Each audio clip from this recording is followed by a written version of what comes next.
His morning crew with Rob, Allison, and Jim. North Carolina teen Emma Bailey, she went around a curve in her car and lost control. She hit a light pole and she suffered a devastating spinal cord injury. But what was neat about her story is that she asked paramedics to pray and sing Cory Asbury's song, Reckless Love. Well, Cory heard about this and he shared a special message of encouragement for her on his radio. So we've really been following Emma's progress closely, and we were so excited to see this video of her working on her writing. She's actually writing her name, and her penmanship is beautiful, by the way. She also got out of the hospital for the first time in weeks to take a field trip to Target, which of course every girl loves. And she just posted this on Facebook. She said, "About a month ago, my life changed in an instant.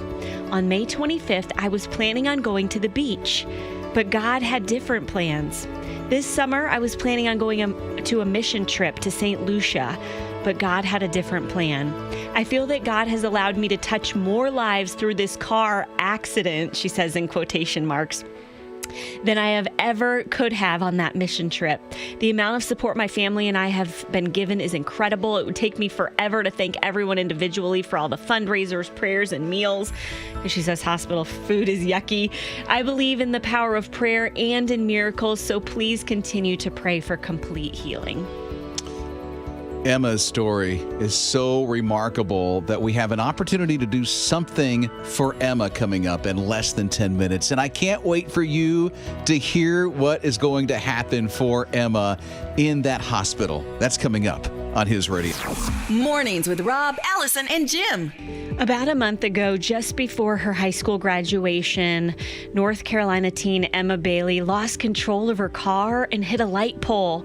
She suffered a devastating spinal cord injury. On the way to the hospital, they played his radio in the ambulance. And as they were playing his radio, they started to sing this song right here.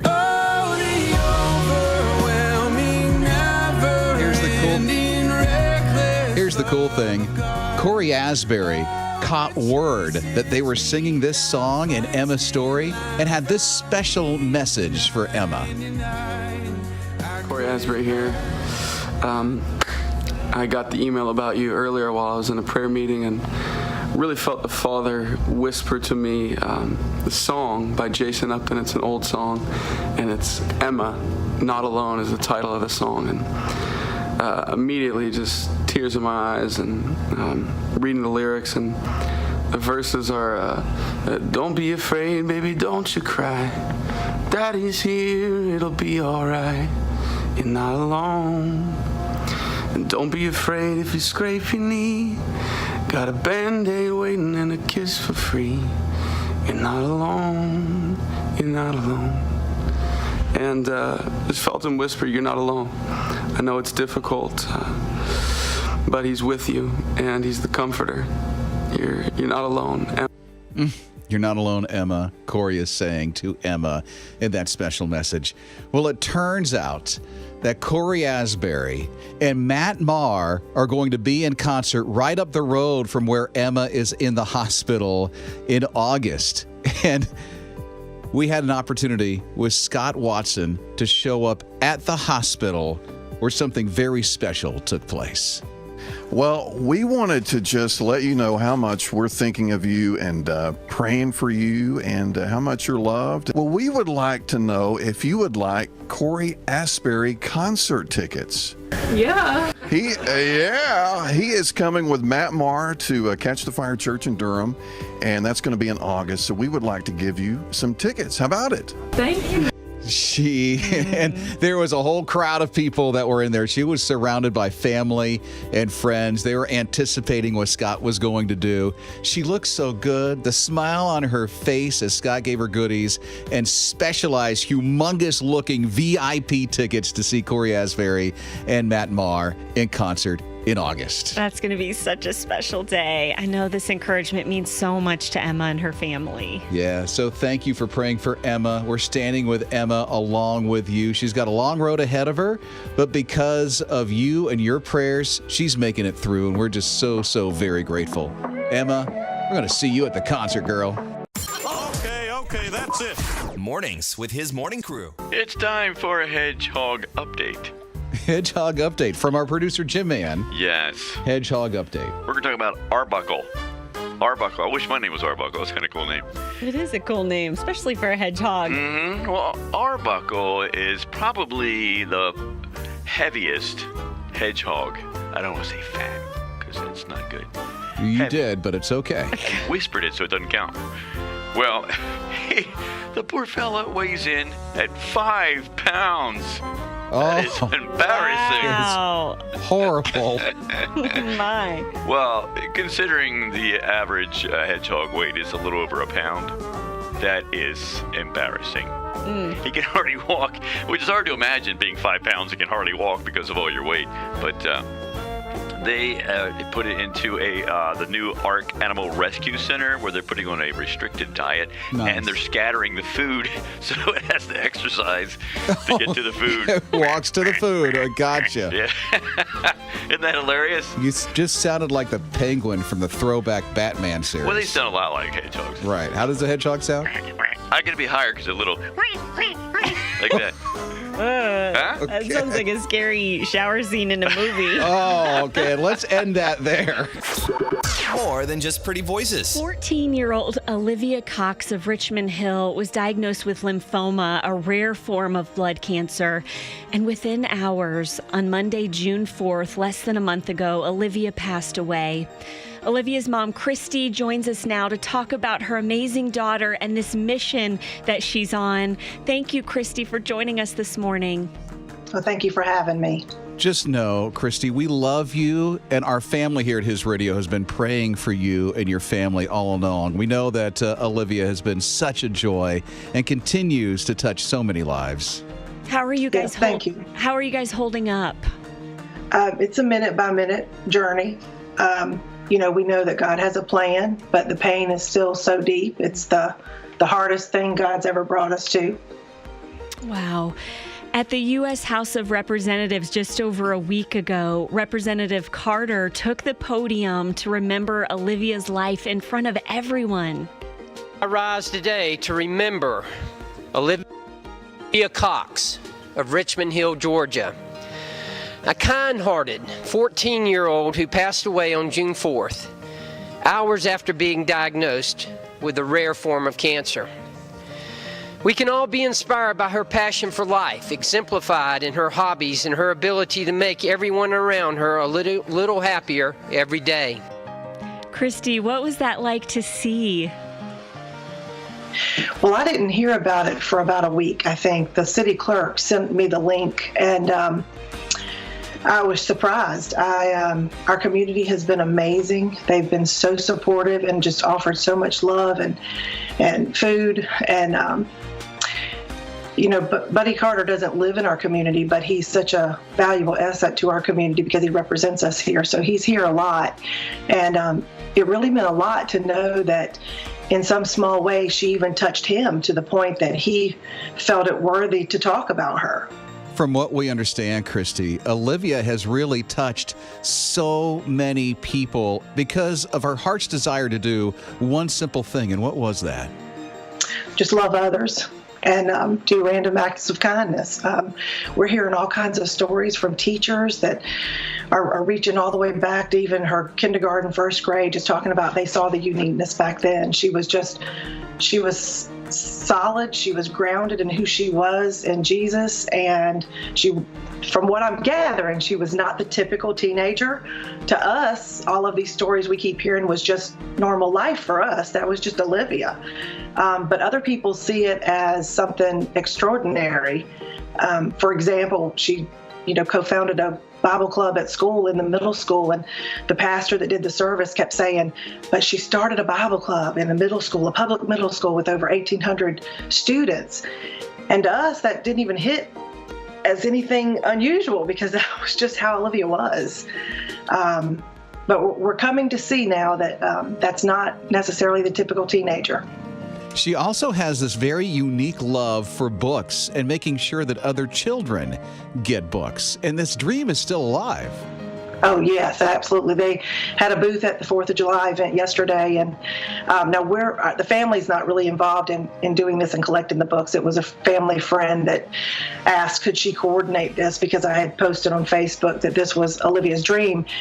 And the dream came about because we adopted a little girl from Ukraine 3.5 years ago. And on that first trip over there, we took the 2 older girls with us so they could see where Allie was living and what the conditions were. And Olivia fell in love with Ukraine. She fell in love with the people, the food, everything about it, and came out of that journey with the desire. According to her, she was going to adopt a child from every country when she got old enough. And so while we were there, we visited a school, and it was in such poor condition.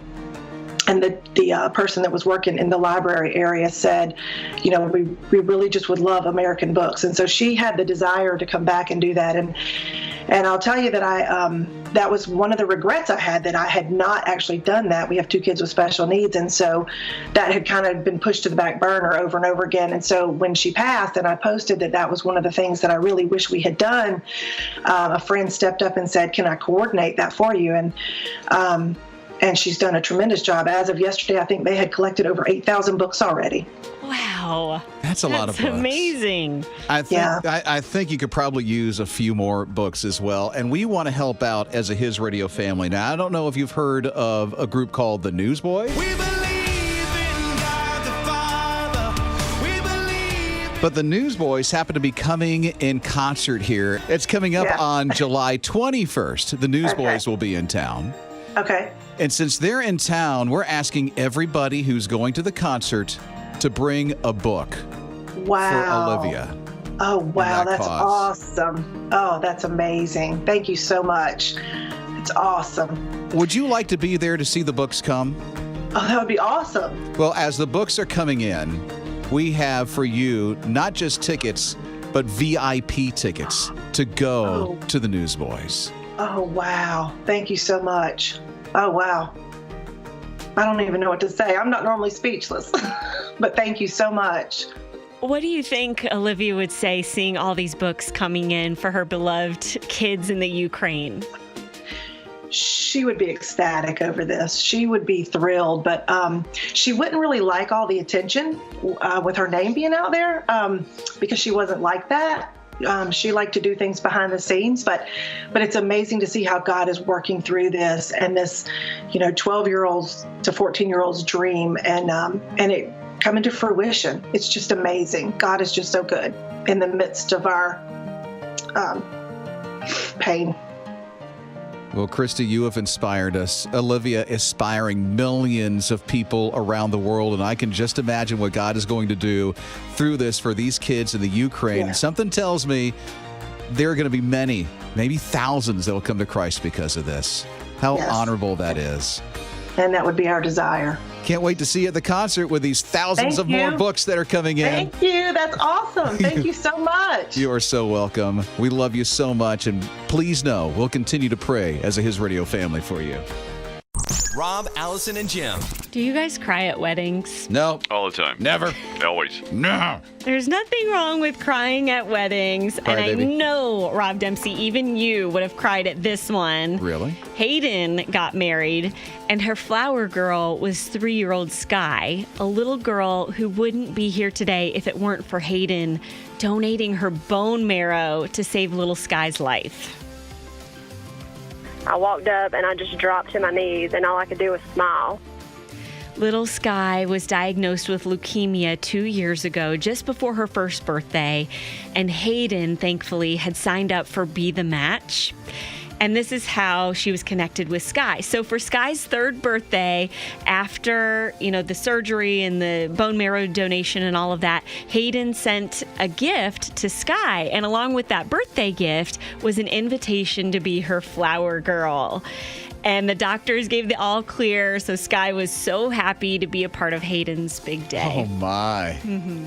It's amazing. You would have cried. Yes, I would have. I would have cried so loud they would have had to ask me to leave. It would have been embarrassing for me. I know. So it's neat to see how this family, who probably never would have crossed paths otherwise, are now connected forever. Yeah, and the flower girl at her wedding. That Mornings is with quite Rob, amazing. Allison, and Jim. Antonio is quite an amazing young man. Antonio Dawkins. He and I have something in common. See, when Antonio was a teenager, he was homeless. He'd sneak into the Fort Mill High School where he went to school just to take a shower in the locker room. And some nights he was able to sleep in there when there was nice, cool air conditioning in the middle of the summer. Here's one thing. No one at the school knew what he was going through in his life.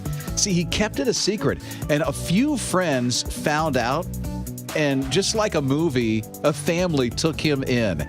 And because of that family, Antonio now is going to college, and he's playing football for Bethany College in West Virginia.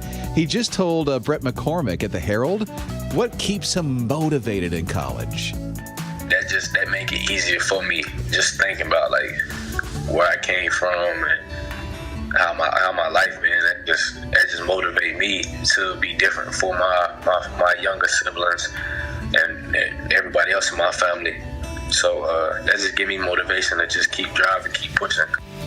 That movie called The Blind Side? Mm-hmm. That reminds me so much of The Blind Side. And Antonio, what an amazing young man, because he has the drive to keep moving forward. And I love the Bryant family that took him in because they showed him love. And because they showed him love, look at how much Antonio is thriving right now.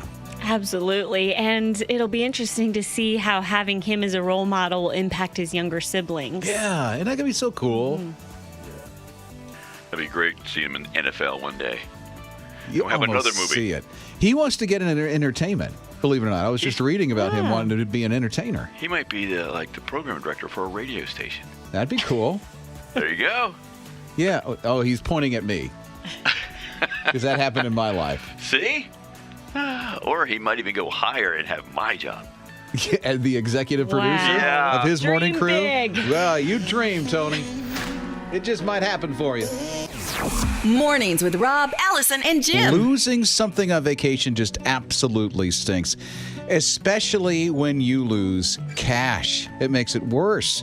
There's this family that actually lost $8,000 in Boston on their vacation recently.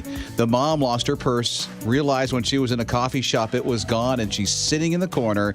She's being consoled by her teenagers, trying to say, "Mom, it's going to be okay." And then she hears somebody calling out her name in the coffee shop, and it was a guy who had her purse in hand and her ID, and all the money was still in the purse. That guy's name is Mark, and he works for a trucking company, and he stopped at the coffee shop. He wanted a donut, and so he saw the purse on the ground just outside the door. He thought, okay, the owner's got to be inside, so he went through inside the purse, got the ID, and he said he saw a ton of money in there. And then he told CBS Boston that if this was years ago, that'd be a completely different scenario for him. There was a time in my life when I would have never tried to give that back. But I'm just glad I'm over that hump. Here's the thing, too. The mom was just so appreciative that he gave back that all that money to her and found the purse, that she tried to give him a reward. He said, "I don't need it, but thanks." And that was it. Isn't it amazing? She was sitting in this coffee shop crying, and the wallet was just right outside the door. The whole purse was just right outside the door. That is crazy. She didn't even buy him a donut? He wouldn't take that? He wouldn't take anything from her. Jim would have taken the donut. Yeah. At least that, right? Rob, Allison, and Jim.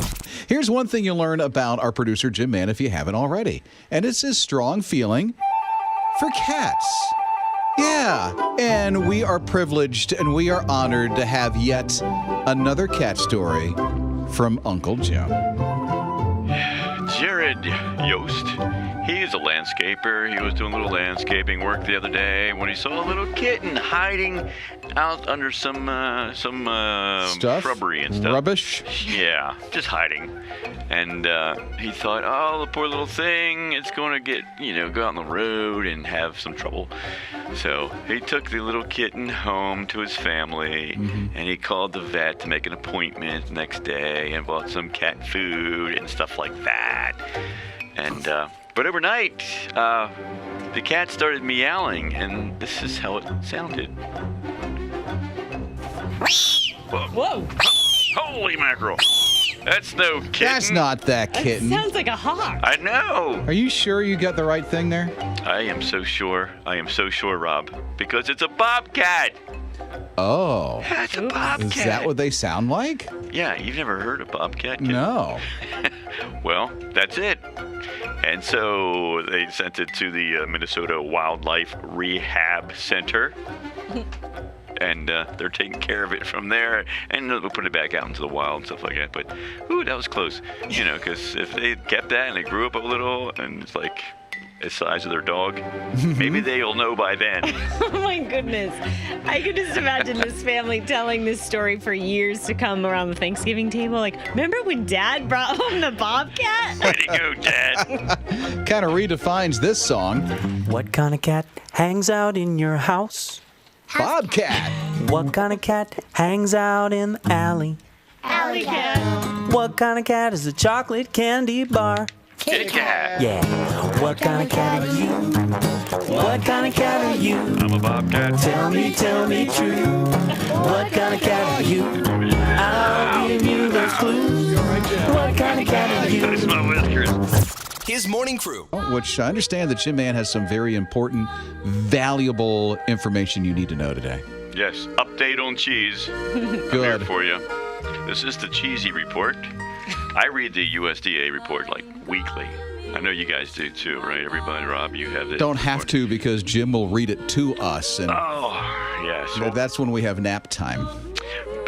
What? Back in 1918, when I was just a third grader, America had 23 million pounds of cheese in stockpile. Thank you for sharing. Mm-hmm. But now, 100 years later, 1.385 billion pounds of cheese. In stockpile? In stockpile. So this week you can have plenty of grilled cheese because there's plenty to go around. Isn't that like too much? Isn't it going to go bad? That's what I'm thinking. Oh. Where is all this cheese? Yeah, where are we they paying hiding for this it? cheese stockpile? Why is it so much taxpayers? at the stores? Some's at my office. I keep that stockpile there. But why is there so much? Why, you ask? Don't know. Why? Why? Well, there's too much milk on hand to process, right? Okay. So they said that milk is more easily stored as cheese.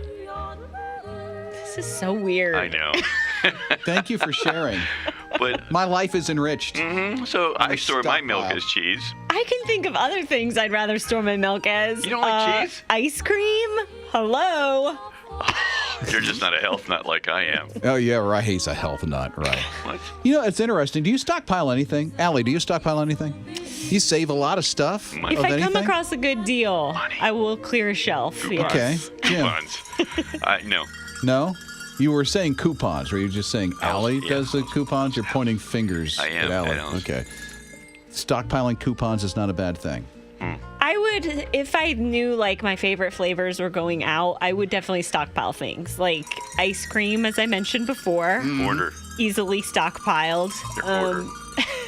I have some favorites as far as peanut butter. I have a favorite toothpaste. You stockpile toothpaste? I would. You like make if your own. if it came down She to makes it. her own. She would. What is it anyway?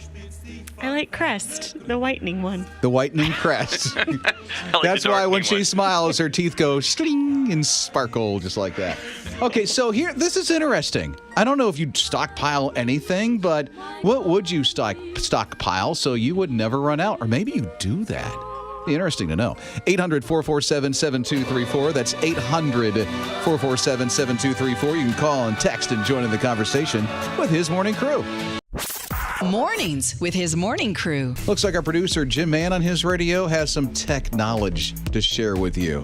It's going to blow you away. Yes, the German Society for Mechatronics gave out awards recently. I, oddly enough, did not receive one. What? I know. So Shocking. something is up. That's what I'm thinking. However, the person who came in first place is a student. He's 25-year-old Philip. You guessed it, Philip Frenzel. You figured that. Never would have guessed it, but go ahead. What? He's a good kid. Well, he came up with a mobile airbag for your mobile phone. An airbag. A bag phone? No. That's already been It's done. kind of outdated. So what's he do? Put it in bubble wrap and carries it around like that? That's what I would think, because mine was a little parachute for your iPhone, and it didn't go over well. But this one, it detects when it's in free fall. Okay. I don't know how. Maybe it's screaming or something. And then out of the corners of its little case come these little curled metal curls, he calls them, and it just bounces off of them. Oh, that way you don't crack your screen. Right. Nice. It's kind of cute. Cute enough to give him first place. I don't know what he wins. I don't know if it's just recognition or he gets scholarship money or whatever. But yeah. And it's going to be started. It's going to use a Kickstarter this month. It's going to start up. So get your money ready. I would buy this. Okay. I have dropped a phone and it's not pleasant. So you don't like the parachute I put on there for you? That's a little defective. No. Hasn't worked. Have you seen her screen? Oh no. She hasn't dropped it lately, so there's nothing wrong. Why'd you say ew? I don't know the why. germs? Yeah, that's what it is. Rob, Allison, and Jim. This week, many of us will be spending time with family and friends, celebrating freedom, maybe some fireworks and food. Any more F words I can use? Fun, right? Well, here's an easy and fun game you can play for the 4th of July. It's called Freedom Towers. And you can break into teams, but this morning, our team is Team Jim and Team Rob. Okay? Okay, team, let's go, team! Come on, team! So all you need to play this game are plastic cups and index cards. We happen to have red cups and blue index cards because, we're festive Red, like white, that. and blue. That's right. So when I say go, each team is going to... All right, you start by putting a cup rim side down, and then on top of the cup, you're going to put an index card. And then you're going to take another cup and put it rim side down on top of the index card, and so on. So cup, card, cup, card. Gotcha. Okay, I'm in. And we're going to see who can have the tallest freedom tower after 30 seconds. All right, Okay, so I'm ready. let me get the clock ready. On your mark. Hands off. I'm not touching a thing. Hands off. Can you tell we're competitive? I'm blindfolded, by the way, everybody. You're right. He's not. Get set. One hand behind my back. Whoa! I'm not ready. All right, they are stacking. They each have 2. I feel like Rob is a little more nimble. Nimble? What are you saying? Oh, they are tied up. They're tied. Oh, Oh. Jim's is leaning a little bit. We are halfway through. The clock continues to tick. We are at 10 seconds, people. Neither one of them has toppled their freedom towers, which is really good. Mine feels like it's about to go. Rob's is leaning. No. Jim, time's up. Rob, hands off your tower. Hands off. Hey, he's still adjusting. Hey, who's the winner? Lost, I fell. Man. Mine That's was correct. 10 high. Did you see that? But you could use this as an illustration to show how if we don't treat our freedoms with care and defend them, the whole thing could topple like Rob's freedom tower. Look at that. A life lesson in a game. Oh. Okay. Good job, Jim. Thank you very much. More than just pretty voices. New parents will do whatever they can to help their baby stop crying. I mean, is the baby hungry? Is the baby fussy? Is the baby in pain? Is the baby's diaper wet? A mother of 4 and a statistician, her name is Ariana Anderson, she decided to develop this app that can help decipher the cry of a baby. A 5-second audio sample. We look at over 6,000 different acoustic features, and we try to see which features are associated with each state using artificial intelligence. They recorded babies crying from when they got their ears pierced. They recorded babies crying when they got vaccinations, all these different scenarios. And then a panel of moms had to unanimously agree what that cry meant. Really? Before they would use the data. So it's really very technical. But, people like Jim who have a bunch of kids, you would probably be smarter than an app, wouldn't you? Well, no doubt, but you lost me on moms unanimously agreed. I know. Are you saying they don't? Is that where you leading this thing? My mic's off. Okay. So maybe I'll play a cry, and Jim, you tell what the baby's trying to say, and we'll see if you match the app. Hungry. No. Hungry. Sorry, that baby just got Always a vaccination. hungry. All right, let's try another one. Hungry. No, this baby's diaper is wet. Ooh. One more. Hungry. No, this baby thinks Jim Man is scary. Wow, Jim. I'm glad they didn't ask you on that app. That's why I was always feeding my kids. That's the hungry one. Mornings with Rob, Allison, and Jim. I can't control what's going to happen at this moment because when our producer, Jim Man, is hungry, you never know what's going to happen next. Well, I don't want to take a lot of your time, okay? I just want to get to the point. Please. But remember back during the solar eclipse? It's almost a year ago, yeah. Yeah, well, Krispy Kreme had the chocolate glazed donut, and people went crazy over that, remember? They waited in line for like hours for those things. Some of us even missed the eclipse because we're looking down at our donuts. You remember that? Are you talking about the specially made Eclipse donuts? Mm-hmm, just for that one day. Well, guess what? Coming up July 7th, which is a Saturday, it's World Chocolate Day, and they're bringing it back for just one day. Whoa. And I wanted everyone to know that, so you won't miss out on it. Something tells me that Jim Man is going to be in his tent in the parking lot of a Krispy Kreme, waiting for these things. Me and my friend Shaq, because we're really close, you know, Shaquille O'Neal, and he speaks many languages. So if you don't understand English, what I'm telling you, he can tell you in many languages about chocolate. Chocolis, chocoreto, chocolate, chocolate, chocolate, chocolate. He's so well versed with chocolate.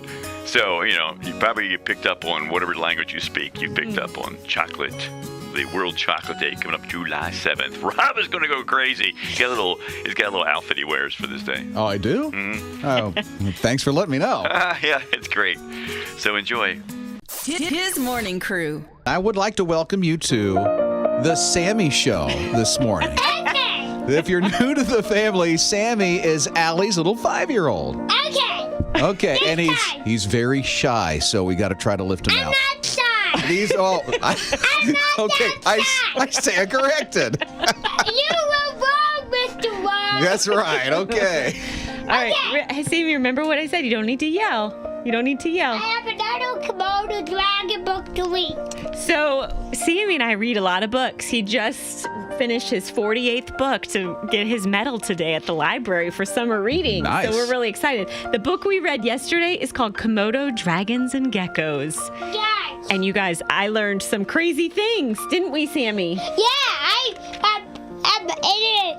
It is we learned about one of them climbed. What does he do? He does a lot of stuff. What does he lick? He licks his eyeballs. Ew, eyeballs. Geckos do not have eyelids. Yeah. So they lick them to keep them clean. Isn't that weird? Watch him lick it. Okay, and then this other crazy thing we learned. What's cool about their feet, Sammy? Do you remember? Let me look. Their feet are tiny. Sticky. Tiny and sticky. Yeah, and if something gets too close to them, they hide off. Right. Remember not to yell. Well, listen to this, you guys. Their feet are so sticky because they have these tiny little hair-like parts on each foot. The stickiness is so powerful, it could support 2 adult humans. And it could eat them. Little adult humans? It could eat them. How is that possible? So does that mean if we see a gecko on a wall, we could hang from it? Yeah. I don't know if you heard what Sammy has added, but he said you can eat them too. Can I tell you something? Hey, you don't have to yell at us. They do not. The reason I eat them, they eat people. Oh! I don't know if that was in the book. I don't want to be near a gecko. He's crossing it with Jurassic Park. Yeah. I don't think that was in the book. Is Sammy still here? We're Sammy. There he is. And that is the Sammy Show.